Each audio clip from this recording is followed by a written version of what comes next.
B y que con estic aquella part del camp al 100% de la vegada ho faré i no content. A nivell de confiança, què significa? Timnas Indonesia akan kedatangan kekuatan baru yang menggemparkan sepak bola Asia dan juga dunia. 5 striker keturunan yang berkarir di Eropa siap memperkuat skuad Garuda dengan skill yang tidak kalah dari Erling Haaland, bomber Manchester City.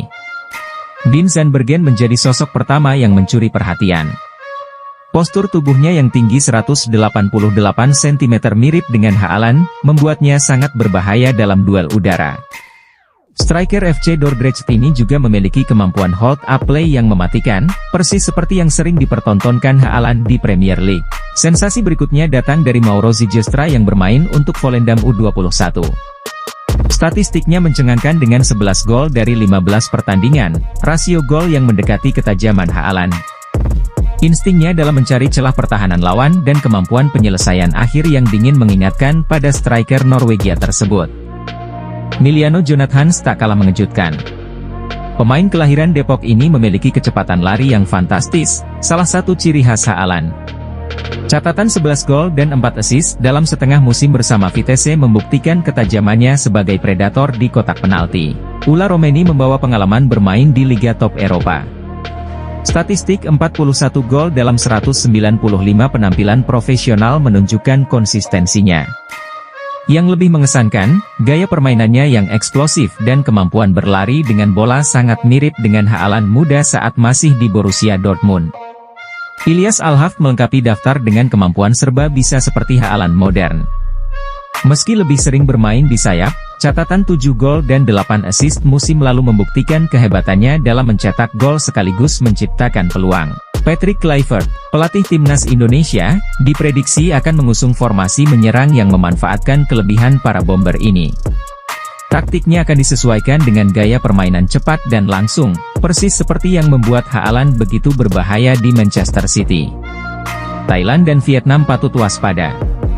Kehadiran 5 striker dengan skill setara Haaland ini diprediksi akan mengubah peta kekuatan sepak bola Asia Tenggara. Pertahanan tim-tim rival akan kesulitan menghadapi kombinasi kecepatan, kekuatan fisik, dan ketajaman mereka di depan gawang. Para pemain ini tidak hanya membawa pengalaman bermain di Eropa, tetapi juga mentalitas juara dan profesionalisme tinggi. Gaya permainan mereka yang mirip Haaland akan memberi dimensi baru bagi permainan timnas Indonesia. Persaingan di lini depan timnas kini semakin sengit. Hadirnya 5 striker dengan skill setara bintang Manchester City ini menjadi angin segar bagi sepak bola Indonesia. Tinggal menunggu waktu sampai mereka membuktikan julukan Haaland dari Indonesia di lapangan hijau. Anggota Exco PSSI, Arya Sinulinga, memberikan penilaian kepada Patrick Kluivert dan 3 asistennya. Ia menganggap mereka sebagai tim kepelatihan terbaik timnas Indonesia. 3 asisten Kluivert di timnas Indonesia yaitu Alex Pastoor, Denny Lanzaat, dan Gerald van den Burg. Keempatnya telah tiba di Indonesia pada beberapa hari lalu. Semoga prestasi dari semua sisi juga menghasilkan yang terbaik untuk Indonesia, kata sosok yang juga staf khusus Menteri BUMN, Erick Thohir. Ini, Kluivert, Pastoor, Lanzaat, dan van den Burg mulai sibuk bekerja sebagai tim pelatih timnas Indonesia. Keempatnya menonton pertandingan BRI Liga 1 2024-25. Kluivert, Pastoor, Lanzaat, dan van den Burg menyaksikan laga Persija Jakarta melawan PSBS Biak pada Minggu 2 Februari di Stadion Patriot Candrabaga, Bekasi, yang berakhir 2-2. Kami datang ke sini untuk memantau semua pemain, imbuh Pastoor singkat kepada wartawan di Stadion Patriot. Kluivert, Pastoor, Lanzaat, dan van den Burg kemungkinan bakal menyaksikan partai-partai BRI Liga 1 lainnya. Termasuk diantaranya adalah Dewa United kontra Persija di Stadion Pakansari, Cibinong, Kabupaten Bogor, pada Sabtu, 8/2. Debut Kluivert sebagai pelatih timnas Indonesia adalah laga kontra Australia pada 20 Maret 2025 dalam putaran ketiga grup C kualifikasi Piala Dunia 2026 zona Asia di Stadion Sepak Bola Sydney. Meski rampungkan proses naturalisasi dan menjadi WNI, aturan AFC buat 2 pemain keturunan dari Eropa ini tak bisa bela timnas Indonesia di ajang Piala Asia U20. Ada apa? Pada bulan Februari 2025 ini, timnas Indonesia U20 akan memulai perjuangan mereka di Piala Asia U20 Cina dengan menghadapi Iran, Kamis, 13 Februari 2025, mendatang. Tergabung di grup C, selain berhadapan dengan Iran, anak asuh Indra Syafri tersebut juga akan bertemu Uzbekistan dan Yaman pada babak penyisihan. Jelang laga perdana tersebut, timnas Indonesia mendapat kabar baik setelah dua pemain keturunan Eropa dikabarkan bakal merampungkan proses naturalisasi. Mereka adalah Tim Gepens dan Dion Marks yang kabarnya akan mulai menjalani proses naturalisasi dan sumpah WNI pada 8 Februari 2025 alias pekan depan. Kabar tersebut bahkan sudah dikonfirmasi langsung oleh Menteri Pemuda dan Olahraga Republik Indonesia, Menpora RI. Ini menjadi sebuah kesuksesan bagaimana sebuah program besar pemerintah itu kalau menteri-menterinya bekerja sama. Shin Tae-yong meminta mantan anak asuhannya di timnas Indonesia jangan kecewa setelah kepergiannya. Ia ingin Jai Itzes dan kawan-kawan selalu kompak satu sama lain demi prestasi. Seperti diketahui, Shin Tae-yong bukan lagi juru formasi timnas Indonesia. PSSI pecat juru taktik asal Korea Selatan tersebut dengan alasan dinamika kepemimpinan serta komunikasi pada 6 Januari lalu. Posisi Shin Tae-yong digantikan oleh legenda sepak bola Belanda, Patrick Kluivert. Tentu keputusan PSSI tersebut menuai kontroversi di kalangan pecinta tim nasional. Meski tidak lagi bersama, STY masih menganggap pemain-pemain timnas Indonesia sebagai anaknya. Oleh sebab itu, ia meminta para pemain menerima keputusan yang sudah terjadi dan terus membangun kekompakan dengan pelatih anyar. Jujur bagaimanapun pemain-pemain timnas sudah seperti anak saya, kata Shin Tae-yong di Bandara Soekarno-Hatta. Walaupun ganti pelatih, para pemain jangan kecewa dan harus berusaha membangun chemistry baik dengan pelatih yang baru, jelas juru formasi 54 tahun tersebut. Lebih lanjut, Shin Tae-yong mendoakan timnas Indonesia bisa sukses. Ia berharap skuad Garuda bisa menyentuh target lolos ke Piala Dunia 2026. Saya berdoa agar timnas Indonesia bisa mendapatkan tiket ke Piala Dunia 2026, pungkas mantan pelatih tim nasional Korea Selatan itu. Shin Tae-yong mencatatkan sejumlah prestasi meski belum pernah angkat trofi. Seperti membuat timnas Indonesia mentereng di Piala Asia 2023. Lalu, berkat ST, timnas Indonesia bisa melangkah sampai babak 3 kualifikasi Piala Dunia 2026 zona Asia. Bahkan, skuad Garuda berpeluang lolos ke turnamen paling bergengsi di dunia itu. PSSI kembali menunjuk pelatih asal Belanda, Gerald van den Burg, untuk menangani timnas Indonesia U23. Di usia 60 tahun, Gerald juga akan berperan sebagai asisten pelatih bagi Patrick Kluivert. Kehadirannya menambah kental nuansa Belanda di skuad Garuda yang tengah berupaya mengukir prestasi di pentas sepak bola dunia. Dengan rekam jejak yang mengesankan, Gerald van den Burg dikenal sebagai mantan pemain yang memperkuat klub-klub besar seperti Ajax dan PSV, yang telah mengangkat namanya ke puncak karir. Bersama kedua klub tersebut, ia berhasil meraih banyak trofi di Eredivisie, liga tertinggi Belanda. Selain itu, Gerald juga memiliki peran penting dalam kesuksesan timnas Belanda saat menjuarai Piala Eropa 1988. Ia menjadi bagian dari starting 11 yang diandalkan oleh pelatih Rinus Michels, berkolaborasi dengan sejumlah legenda de Oranje, termasuk Ruud Gullit, Frank Rijkaard, dan Marco van Basten. Dengan kehadiran Gerald van den Burg mendampingi Patrick Kluivert, serta penunjukan Denny Lanzaat dan Alex Pastoor sebagai asisten pelatih, pertanyaan yang muncul adalah apakah timnas Indonesia dapat lolos langsung ke Piala Dunia 2026. Ini bukanlah hal yang mudah untuk dijawab. Namun, yang jelas, Patrick Kluivert merasa gembira dengan kehadiran Gerald van den Burg. Menurutnya, Van den Burg tidak hanya memiliki pengalaman yang luas baik sebagai pemain maupun pelatih, tetapi juga memiliki visi yang sejalan. Berkolaborasi dengan rekan yang berpikiran sama seperti Gerald van den Burg sangat penting untuk mencapai visi bersama, ungkap Patrick Kluivert.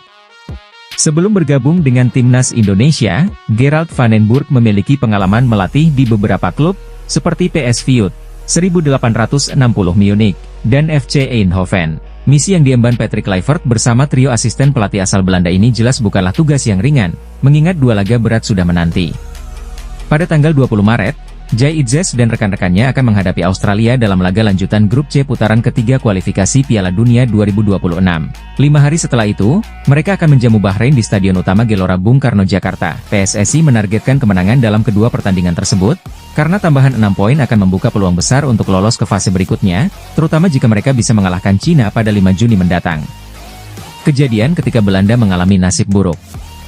Indonesia saat ini berada di posisi ketiga grup C dengan perolehan 6 poin. Untuk dapat mengejar posisi runner-up, tim ini membutuhkan tambahan poin yang signifikan.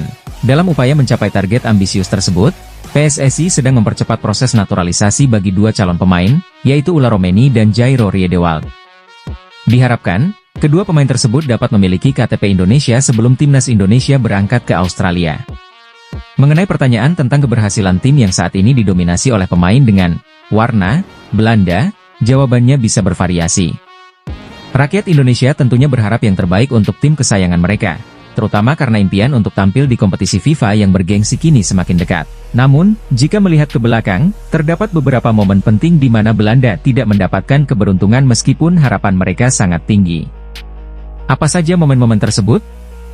Setelah lama tidak berpartisipasi di Piala Dunia, timnas Belanda kembali tampil pada edisi 1974.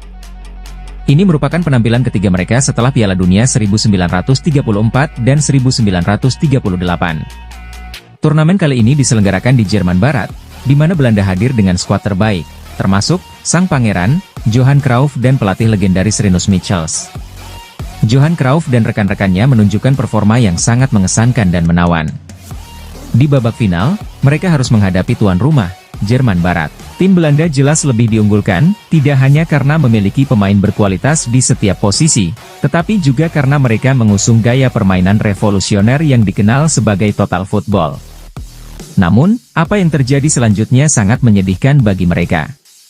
Belanda harus menerima kenyataan pahit dengan kalah 1-2 dari Jerman, meskipun mereka sempat memimpin lebih dulu berkat gol cepat dari Johannes Neeskens hanya 2 menit setelah pertandingan dimulai. Hingga saat ini, nasib buruk seolah terus menghantui timnas Belanda. Meskipun dikenal sebagai salah satu negara yang tak henti-hentinya melahirkan bakat-bakat muda, Belanda hingga kini belum pernah meraih gelar juara Piala Dunia. Manchester United memiliki harapan yang tinggi terhadap Louis van Gaal setelah mereka memecat David Moyes dari posisi pelatih. Louis van Gaal menjabat sebagai pelatih Setan Merah selama 2 tahun, dari 2014 hingga 2016, dengan target untuk mengembalikan kejayaan Premier League seperti yang pernah dicapai oleh Sir Alex Ferguson. Namun, selama 2 musim kepemimpinannya, ia tidak berhasil memenuhi ekspektasi tersebut dan akhirnya dipecat pada Mei 2016. Sebenarnya, Louis van Gaal telah melakukan berbagai upaya untuk meraih gelar Premier League, salah satunya dengan mendatangkan mantan anak buahnya di timnas Belanda, seperti Memphis Depay dan Daley Blind. Dengan harga yang cukup tinggi, ia berharap kedua pemain tersebut dapat meningkatkan performa tim. Sayangnya, meskipun memiliki kedua pemain yang tampil cemerlang di Piala Dunia 2014, Louis van Gaal hanya mampu memberikan 1 trofi untuk Manchester United, yaitu FA Cup. Shin Tae-yong nyaris menitikan air matanya ketika mendapat sambutan dari ratusan supporter timnas Indonesia di Bandara Soekarno-Hatta, Tangerang, Minggu, 26 Januari 2025, malam waktu Indonesia Barat. Pada tanggal 26 Januari 2025, Shin Tae-yong memang dijadwalkan meninggalkan Indonesia. Ia hendak pulang kampung ke Korea Selatan. Shin Tae-yong menumpang pesawat Korean Air yang terbang pada pukul 21.50 waktu Indonesia Barat. Sekitar 2 jam sebelum pesawat lepas landas, Shin tiba di Terminal 3 Soekarno-Hatta. Shin Tae-yong tiba dengan didampingi hampir semua asistennya saat menukangi timnas Indonesia. Sang istri juga ikut serta dalam rombongan itu. Begitu tiba di Terminal 3, Shin Tae-yong sempat tidak bisa keluar dari mobil. Sebab, ratusan supporter dan puluhan awak media sudah menantinya. Yel-yel khas supporter yang biasa dinyanyikan untuk Shin Tae-yong ketika timnas Indonesia berlaga pun menggema di Terminal 3 Bandara Soekarno-Hatta. Air mata Shin Tae-yong pun tak terbendung. Dalam beberapa kesempatan, mata Shin tampak berkaca-kaca, sebab begitu banyak supporter yang mengantar kepulangannya. Bahkan, Shin juga sempat tersendat juga ketika sudah memasuki area dalam Terminal 3 Bandara Soekarno-Hatta. Salah seorang supporter timnas Indonesia yang enggan disebutkan namanya menyatakan dirinya rela hadir di Terminal 3 Bandara Soekarno-Hatta sebagai bentuk apresiasi kepada kinerja Shin. Menurutnya, Shin Tae-yong berperan besar membawa timnas Indonesia dari level yang belum bisa dicapai sebelumnya. Kami di sini sebagai bentuk ucapan terima kasih kepada Shin Tae-yong. Jelasnya, Shin Tae-yong akhirnya menjawab soal rumor yang menyebutkannya bakal jadi Direktur Teknik, Dirtek, Timnas Indonesia, usai resmi dipecat PSSI sebagai pelatih skuad Garuda. Keputusan mengejutkan dibuat PSSI dengan memecat Shin Tae-yong sebagai pelatih Timnas Indonesia pada Senin, 6 Januari 2025. Padahal secara prestasi, Shin Tae-yong telah berhasil membawa beberapa pencapaian luar biasa untuk Timnas Indonesia.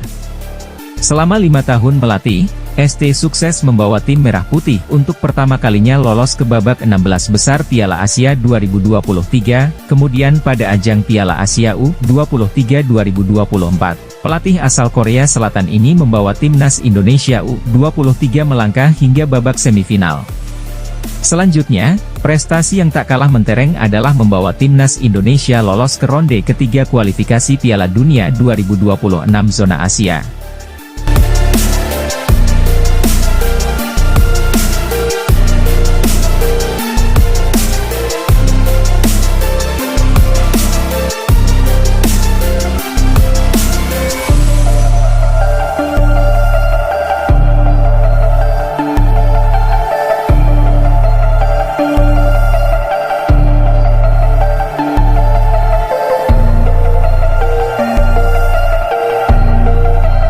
Kepastian ini diungkap Erick Thohir melalui unggahan Instagram pribadinya. Orang nomor 1 di PSSI itu berada di Belanda untuk bertemu dengan para pemain diaspora timnas Indonesia, Selasa, 28 Januari 2025, waktu setempat. Erick Thohir sebelumnya mengunggah foto bertemu dengan pelatih anyar timnas Indonesia Patrick Kluivert. Tak hanya Patrick Kluivert, tetapi ia juga bertemu dengan Alex Pastoor dan Denny Lanzaat. Pria yang juga menjabat sebagai Menteri BUMN tersebut juga telah memberikan jersei anyar timnas Indonesia ke Patrick Kluivert. Setelah bertemu dengan tim kepelatihan skuad Garuda, mantan pemilik Inter Milan itu pun menunjukkan foto bersama beberapa pemain timnas Indonesia yang berkarier di Belanda dan Belgia. Erick Thohir membagikan foto bersama Tom Haye, Mees Hilgers, Kelvin Verdong, Ragnar Oratmangoen, Sandy Walsh, dan Eliano Reijnders. Pria berusia 54 tahun tersebut mengatakan bahwa sebelumnya ia telah bertemu dengan para pemain timnas Indonesia yang main di tanah air. Saat ini, ia bertemu dengan para pemain yang berkarier di Belanda. Erick Thohir mengungkapkan apa saja yang dilakukan saat bertemu dengan para pemain ini. Setelah bertemu dengan pemain timnas yang bermain di Indonesia beberapa waktu lalu, ia ujar Erick Thohir sebagaimana dikutip bolasport.com dari Instagram pribadinya, Rabu, 29 Januari 2025.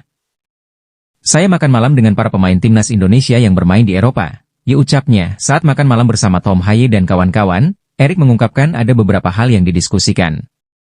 Ia mengaku mendengarkan masukan dari para pemain buat timnas Indonesia ke depannya. Kami berdiskusi dan mendengarkan masukan-masukan untuk timnas Indonesia, kata Erick. Mantan Ketua Komite Olimpiade Indonesia ini juga mengaku bahwa para pemain timnas Indonesia ini sangat percaya diri. Menurutnya, mereka optimistis skuad Garuda bakal bisa tampil di panggung dunia. Tentu saja rasa optimistis ini karena timnas Indonesia memang memiliki peluang besar. Tim Merah Putih saat ini masih menyisakan 4 pertandingan di putaran ketiga kualifikasi Piala Dunia 2026 zona Asia. Jai Itzes dan kawan-kawan menempati peringkat ketiga klasemen sementara grup C dengan mengemas 6 poin. Mereka hanya beda 1 poin dari Australia yang berada di posisi kedua klasemen grup C. Untuk itu, peluang lolos ke Piala Dunia 2026 masih besar, sehingga para pemain pun cukup percaya diri bisa tampil di panggung dunia. Walaupun demikian, perjuangan tak akan mudah karena timnas Indonesia masih memiliki 4 laga sisa melawan Australia, Bahrain, Cina, dan Jepang. Terdekat, skuad Garuda bakal menghadapi Australia dan Bahrain pada Maret 2025 mendatang. Kami semua optimistis timnas Indonesia bisa memberikan yang terbaik untuk bisa tampil di panggung dunia. Tutur Erick. Apabila mereka meraih hasil maksimal dalam 4 laga sisa ini, bukan tak mungkin skuad Garuda lolos langsung ke Piala Dunia 2026 dari pintu ronde ketiga. Namun, tim Merah Putih juga harus selalu waspada karena 3 tim di bawahnya, yakni Arab Saudi, Bahrain, dan Cina, sama-sama memiliki 6 poin. Timnas Indonesia segera launching 2 bintang di 2 pos krusial selain Ula Romeni dan Jairo Riedewald. Satu nama di luar dugaan, timnas Indonesia belum lama ini dikabarkan bakal segera menaturalisasi 2 nama bintang selain Ula Romeni dan Jairo Riedewald. 2 nama yang dikabarkan bakal susul Ula Romeni dan Jairo Riedewald untuk dinaturalisasi timnas Indonesia ialah penjaga gawang dan penyerang tengah. Kabar itu disampaikan langsung oleh mantan pemain Persis Solo yang kini acap kali membantu PSSI dalam menemukan talenta pemain keturunan di negeri kincir angin, Yusa Nugraha dalam bocorannya. Yusa Nugraha menyebutkan jika ada info A1 dari orang dalam PSSI terkait 2 kandidat pemain yang bakal segera dinaturalisasi timnas Indonesia. Meski tak menyebutkan nama, Yusa Nugraha mengatakan jika 2 posisi krusial yang akan segera dinaturalisasi menyusul Ula Romeni dan Jairo Riedewald adalah pos penjaga gawang dan juga penyerang tengah. Keduanya bakal segera urus berkas dan segala macam dokumen yang dibutuhkan pada akhir Februari atau awal Maret 2025.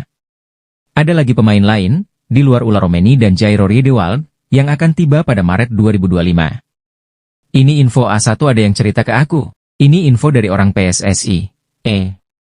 Ada 2 nama lain yang akan diurus Februari atau awal Maret 2025. Pemain ini berposisi di posisi striker dan satunya lagi berposisi di posisi penjaga gawang. Dari info yang aku dapat, ada 4 pemain lagi yang akan join ke timnas Indonesia, termasuk Ula dan Jairo, ujar Yusa Nugraha dalam podcast di kanal YouTube pribadinya, Selasa, 28 Januari 2025.